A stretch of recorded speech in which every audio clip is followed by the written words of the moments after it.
दोस्तों, मैं यहाँ पे अपने बच्चों के लिए आई। मजबूरी सब चीज़ कराता है, मैं अपने बच्चों के लिए आई, नहीं तो मैं यहाँ आई नहीं होती। क्योंकि कल मैं देख ली, तबीयत मेरी ख़राब इतना था, इतना तबीयत ख़राब था, लेकिन कोई एक बार अगल बगल में सब लोग सोए थे। मैं अंदर गई, बेड पे सोई, वहाँ पे भी नहीं सो पा रही थी। इतना मेरा जिंदा मतलब सांस फूल रहा था कि जैसे लग रहा था कि अब मैं रहूँगी नहीं, अब मेरा प्राण निकल जाएगा। इतना मतलब इतना तबीयत हमारी डाउन हो गई थी रात को। और कोई एक बार शाम ही 8 बज रहा था, 8 9 टाइम हो रहा था मंजू। 9 टाइम हो रहा था। सब लोग अगल बगल में सोए थे। घर घर में से अंदर से मैं बाहर आई, बाहर टहल रही थी, घूम रही थी। इतना तगड़ा तबीयत मेरा ख़राब रहा था, मेरे बस आह निकल रहा था। आह मैं इतना करती थी, लेकिन कोई भी एक बार नहीं पूछा। सब लोग जागते थे, सब लोग मतलब बिस्तर पे अपने थे बाहर, लेकिन वो एक बार कोई नहीं पूछा कि श्रेया मम्मी तुझे क्या हुआ क्या नहीं हुआ। आने जाने में दिक्कत होती है। वहाँ से घर से मम्मी के घर से आई आई थी, अकेले आई थी। मेरे भाई तो इस लायक है नहीं कि मैं उनसे कहूँ वो मुझे मतलब यहाँ तक छोड़ दें। आप लोगों को पता है कि सबको पता है मेरा, मैं अपने मायके में थी, वो भी लोग बहुत ज़्यादा प्रॉब्लम में है, बहुत ज़्यादा लोग तकलीफ़ें में, इसीलिए मैं अकेले चली आई और किसी से नहीं बोली छोड़ने के लिए। मैं सोची मैं चली जाऊंगी, लेकिन घर वाले एक बार नहीं पूछे हमसे कि श्रेया की मम्मी कैसे तुम आई, कैसे नहीं आई, तबीयत कैसी कैसी नहीं है। एक बार लोग तो पानी नहीं पूछे, खाना पानी नहीं पूछे, और तबीयत पानी क्या लोग पूछेंगे। सारी चीज़ मजबूरी कराती है। शायद इस हालत में सब लोग हमसे डरते हैं, सब लोग हमारा मतलब साथ नहीं देना चाहते, क्योंकि मुसीबत में कोई नहीं किसी का साथ देता है। बहुत कम लोग ऐसे रहते हैं कि मुसीबत में साथ देते हैं, लेकिन अब की बार हमें महसूस हो गया, लोग महसूस हमें धरा दिए। मैं सोची चलो मैं जा रही हूँ मम्मी के घर, टेंशन में हमारे पति हमें भेज दिए, तो मैं चली गई। और मजबूरी सब चीज़ कराती है। मैं अपनी बेटियों के यहाँ पर भेज कर मैं बहुत ज़्यादा पछता रही थी, और मुझे आना पड़ा यहाँ। मैं अकेले वहाँ पे थी, मेरी बेटियाँ अकेले यहाँ पे थी, अब मेरे पति हैं नहीं मेरे साथ। अगर बच्चों के साथ रहते तो मैं वहाँ पे पड़ी रहती, लेकिन हमें फिर भी जाना पड़ेगा। हमारा ऑपरेशन तो वहीं होगा, यहाँ पे नहीं। यहाँ पे आई हूँ, फिर मैं जाऊँगी 10 दिन 20 दिन के बाद मुझे फिर उसी जगह पर जाना होगा, लेकिन मैं अपने बच्चों के लिए आई हूँ।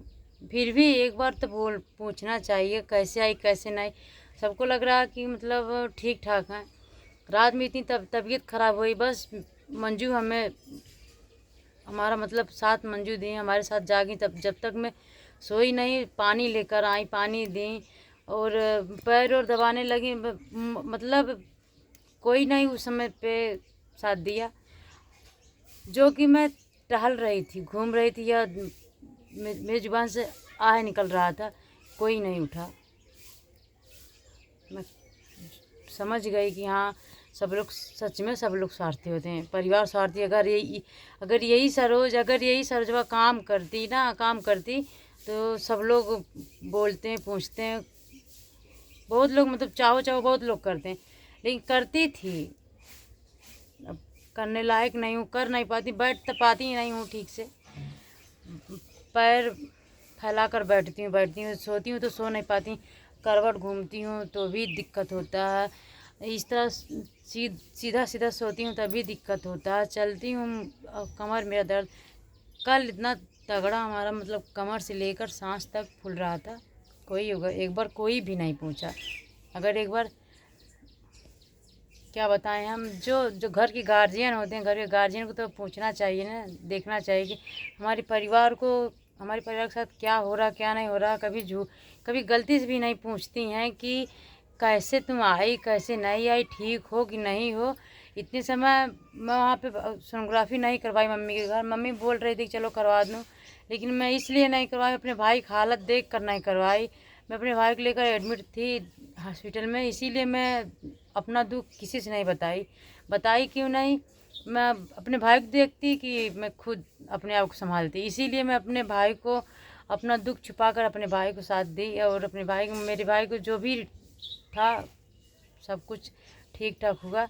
बस मैं बहुत ज़्यादा इसीलिए खुश हूँ, और जो भी जो होगा मेरे साथ देखा जाएगा।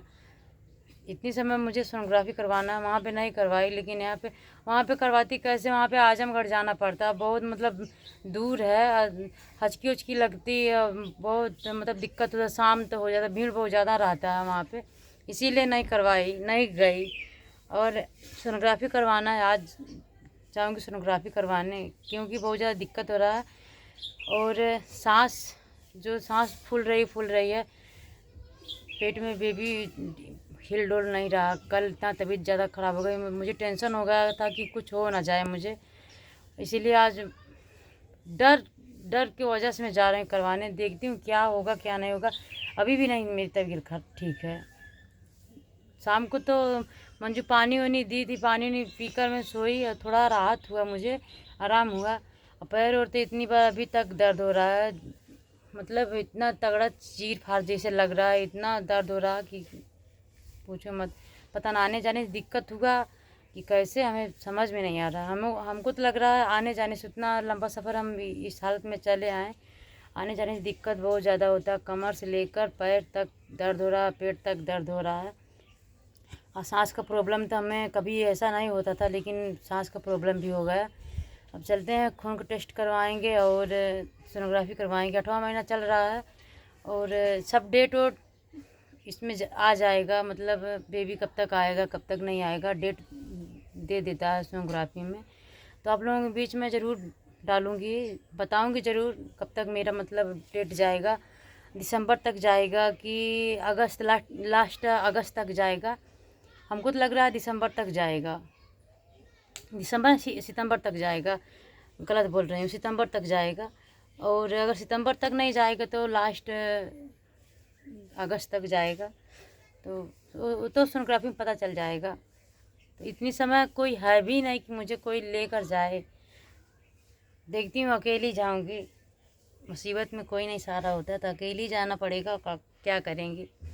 मम्मी के घर थी तो मम्मी बोल रही थी, लेकिन दूर के नाते मैं नहीं गई थी, दिक्कत होगा। दूर जाऊंगी, दूर जाने में सवारी से, ऑटो से आने जाने में बहुत ज़्यादा दिक्कत होती है। अपना साधन तो है नहीं कि आराम से बैठ कर जाओ, बैठ कर आओ, कोई किसी की मजबूरी नहीं समझता। इतना तगड़ा गर्मी भी पड़ रही है, इसीलिए दोस्तों जाऊंगी तो आप लोगों को ज़रूर मैं बताऊंगी, और जो भी रहेगा सामने आप लोगों को दिखाऊंगी, क्योंकि मैं अपने घर आ गई हूँ, मायके थी और घर आ गई। देखती हूँ घर पे क्या हो रहा क्या नहीं हो रहा, तो आप लोगों को सबको पता चलेगा।